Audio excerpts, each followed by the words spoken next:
Hello, this is Angela with Parco's Permaculture. I am standing in the backyard of my Portland, Oregon permaculture garden. We are in Zone 8B. Now, I am right here next to my shed, which is made out of free pallets and all free materials. And you can see growing up over the shed is a rambling David Austin rose. Behind me is a new cattle panel trellis that I put in, and over that is another rambling rose. And today I want to talk a little bit about the garden chores I've been undertaking for the last couple of days.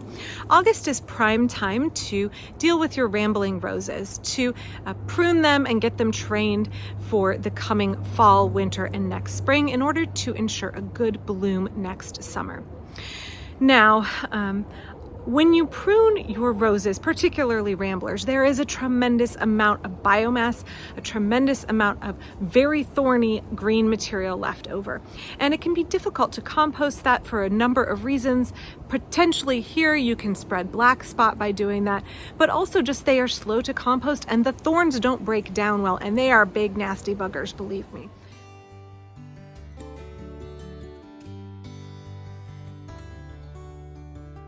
Now, if you're brand new to permaculture or new to this channel, I utilize the design system of permaculture. It has 12 principles and 3 ethics. And one of those 12 principles is produce no waste.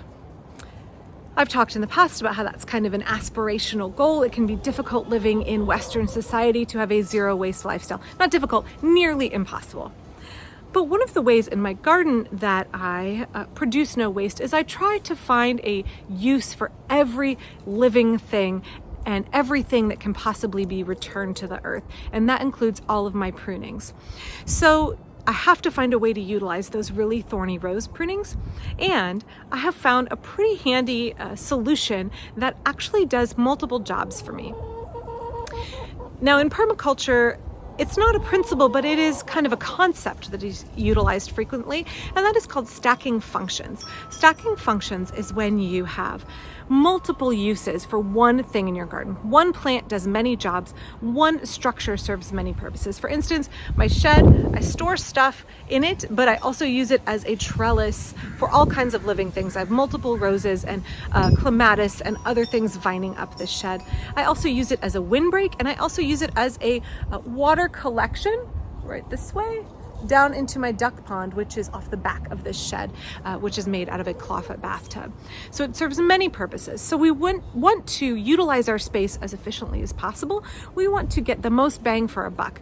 So we do that by stacking functions. And utilizing rose prunings is one way that I can stack functions because they will get a second life elsewhere in my garden. So let me show you more.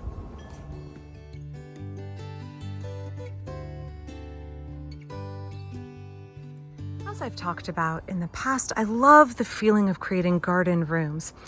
And for me, one of the big doorways or entranceways into the backyard, into the back orchard, and into the annual veggie garden has been an arch that I have here.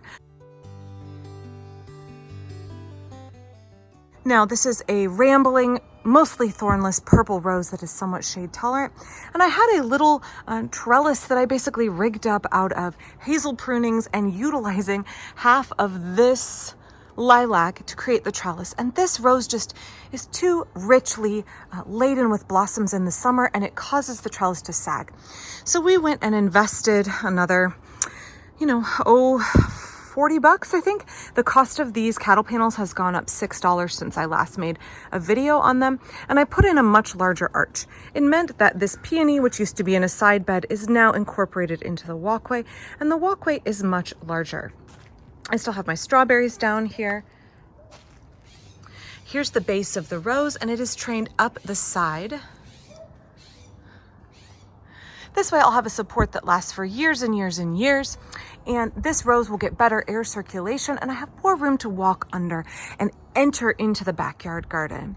Now, before some of y'all comment about how this arch is not symmetrical, that's because you have to make a teardrop shape fold over of the cattle panels in order to get them on the top of a minivan and get them home. And that inherently creates a lopsided bend to the cattle panel that is difficult to get out in the beginning. But over time, we have noticed from other other cattle panel arches that we've built. This will kind of sag back and you'll get a more uniform arch over time, so I'm not worried about it. Now, in order to train and prune and get this rose how it needs to be for next year, because it is August, that is when you prune ramblers, I had to remove an obscene quantity of vegetative material. So here is some of the prunings. I also had to remove a significant portion of this lilac, as you can see here. Now, while I was pruning this rose, I went ahead and did my other rambler. We'll actually have 5 ramblers, excuse me. I went ahead and did the one that's closest to it, and that is this one here.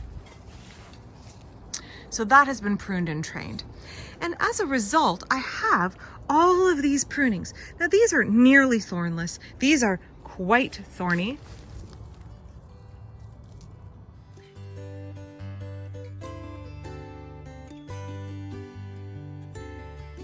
So with these prunings, I'm going to be utilizing the permaculture principle of stacking functions. Not only did these roses provide beauty and pollinator food and shade throughout the spring and summer, they are going to have another life as a mulch in my chicken coop. Now, my chickens have a tendency, you can't really see from here because they're covered in grapes. Inside these grapes under that mulberry is my chicken coop. My chickens have a tendency to lay on the floor of the coop, and that's a bad habit. And so in order to encourage them to lay in nest boxes, what I do is I put sharp, prickly prunings of raspberries and roses on the floor of my chicken coop. And that way they are a deterrent to keep my chickens from nesting there, encourage my chickens to use the nice soft bedding in the nest box that is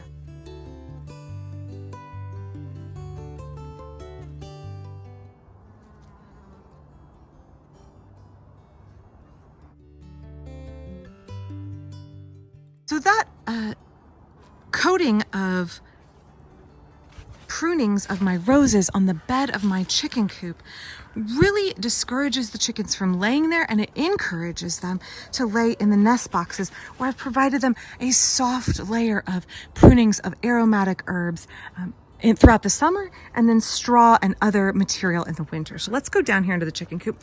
You can see here is another rose I'm working on pruning. This is Cecile Brunner, and she is a beast. These actually are really dangerous to use as chop and drop mulch, as you can see. Cecile struggles with a little bit of disease pressure, a tiny bit of black spot. I'm not really worried about it. I don't actually treat it. She flowers prolifically and is huge. So she's getting pruned back, and these thorns are just brutal. I don't want to use them as chop and drop. So I can't use them on the floor of my garden the way I would other prunings, but I still can find a use for them. So let's go down here. We want to open the gate here. Gate made of free pallet materials. In August, everything is starting to look a little bit brown. We're getting lots and lots of chop and drop down here. I've talked in the past about how I use grape prunings in the pathway. Another rambling rose, Strawberry Hill, which I will be training. This is new, just finishing flowering here. In here is my chicken coop. So I want my chickens to lay here.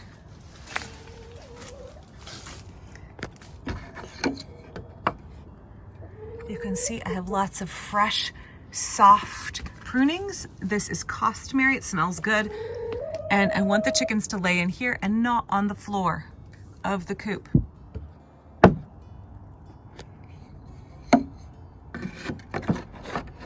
So in order to get them to lay in the nest box, I am going to add those prunings to the floor of the coop.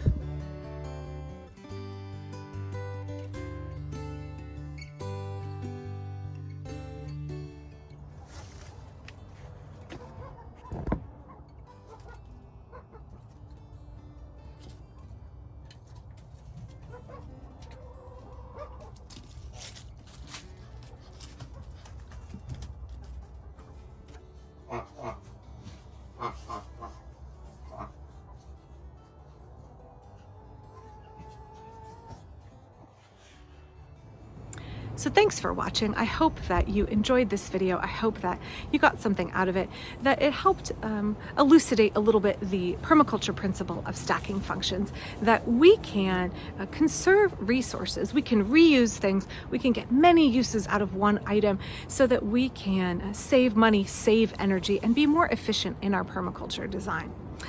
Now, even if it's something as small as utilizing rose prunings, which would normally be something I struggle to compost, as a way to deter my chickens from laying their eggs on the ground of their chicken coop and encourage them to utilize their nest box, even those little tiny things all add up. Permaculture says slow, small solutions. Those little small solutions add up to a bigger picture that helps push us toward sustainability and resilience. So if you got something out of this video, please share it with your friends. Please click subscribe. If you are interested in learning more about regenerative living and how we use permaculture design to get there, this is the right channel for you. So check out some of my videos, even some of my way older videos where the production quality may not be that great, but hopefully there's still useful stuff for you there. Still good concepts and good permaculture, even if it's not as slickly produced. You can also check out my brand new channel, Parko's Housefrau. If you go to the main page of this YouTube channel, it is linked right at the very top, and there is also a link in the description below. That's a channel in which I talk very much about ecological homemaking and homesteading, learning, recapturing, and utilizing those homemaking and homesteading skills that help us become more resilient people. So I hope you'll pop over there and check that out. I'll be back soon. Thanks.